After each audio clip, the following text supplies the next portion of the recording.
আলহামদুলিল্লাহ, প্রিয় ভাই আমার দীর্ঘদিন পরে মুক্ত হয়েছেন। আল্লাহর কাছে লাখো কোটি শুক্রিয়া।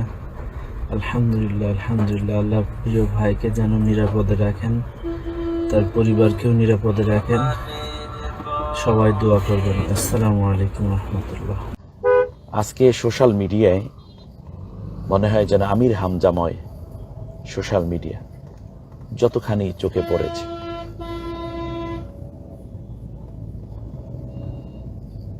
আমাদের প্রিয় উলামায়ে কেরাম, আমাদের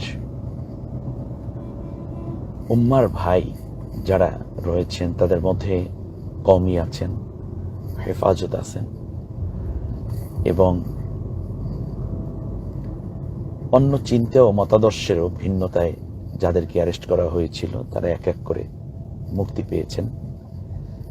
সামনে যারা আছেন তারাও আশা করি মুক্তি পাবেন। তার কারণ তাদেরকে গ্রেপ্তার করা হয়েছে বেসিক্যালি বিভিন্ন বশীভূত সন্দেহের কারণে, অথবা তাদেরকে অ্যারেস্ট করা হয়েছে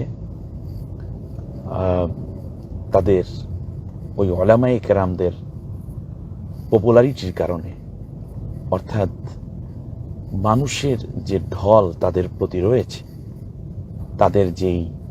তাদের প্রতি মানুষের যে ভালোবাসা আছে, এই ভালোবাসা ঈর্ষান্বিত হয়ে মূলত এই কাজগুলো করা হয়েছে। আসলে আলেমগণ হচ্ছেন জাতির শ্রেষ্ঠ সন্তান এবং আলেমগণ নবীদের ওয়ারিস এবং আল্লাহ রাব্বুল আলামিনের একান্ত বাছাইকৃত বান্দা তারা।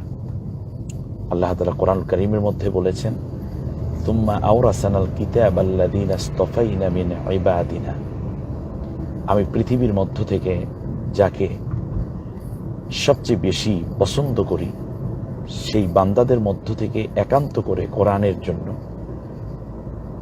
কেতাবের ওয়ারিস বানিয়ে দেই তাদেরকে। তো সে সুবাদে আলেমগণ হচ্ছেন কেতাবের ওয়ারিস। রাসূল সাল্লাল্লাহু আলাইহি ওয়াসাল্লাম বলেছেন, আল উলামাউ ওয়ারাসাতুল আম্বিয়া, আলেমগণ হচ্ছেন নবীদের ওয়ারিস। আর তারা এই ওয়ারিস হচ্ছে ওয়ারিসুল ইলমা, তারা হচ্ছে মূলত ইলমের ওয়ারিস। দিন শেষে যেটা বুঝতে পারছি এবং জাতি বুঝতে পেরেছে তা হচ্ছে এই আলেমগণ নির্দোষ। মুফতি আমির হামজা সাহেবের মুক্তির বিষয়টা আলহামদুলিল্লাহ, এটা অনেক শুকরিয়ার বিষয়। কারণ হচ্ছে যে আমি আবেগ আপ্লুত হয়ে গিয়েছিলাম যে খবরটা শুনে।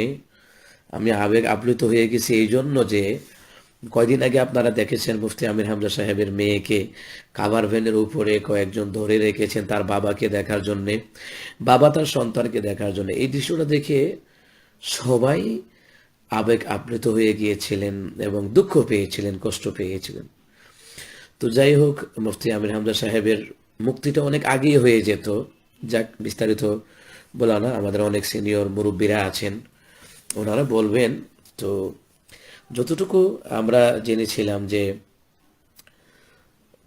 ওনার শোনানোর দিন তারিখ আসলেই বুঝেন তো, বিচার ব্যবস্থা, বিচারপতিরা বিভিন্ন রাষ্ট্রে চলে যায় সফরে।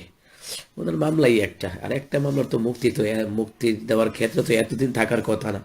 যাই হোক, আলহামদুলিল্লাহ। তো মুফতি আমির হামজা সাহেব মুক্তি পেয়েছেন, তারপরে মুফতি রফিকুল ইসলাম মাদানী সাহেব মুক্তি পেয়েছেন, এটা খুশি। আমরা ওলামাই কেরামের পক্ষে থাকবো, ওলামাই কেরামের প্রতি ভালোবাসা থাকা লাগবে।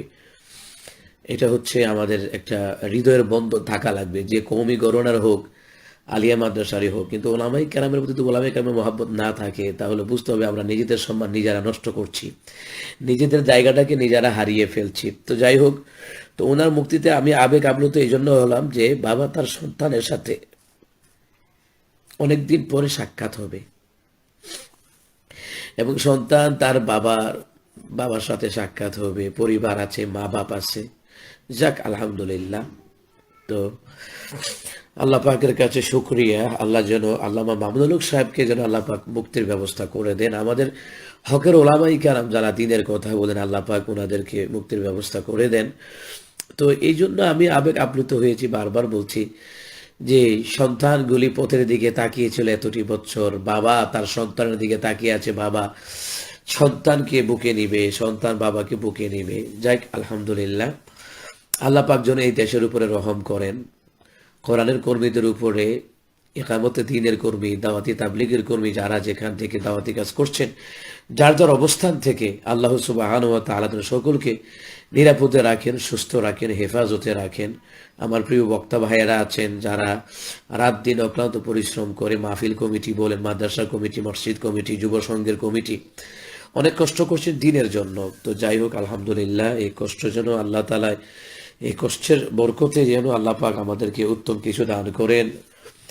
দেশের সব কিছুর ক্ষেত্রে আল্লাহ সুবহানাহু ওয়া তাআলা যেন আমাদেরকে যেন রহমের চাদর আবৃত করে দেন।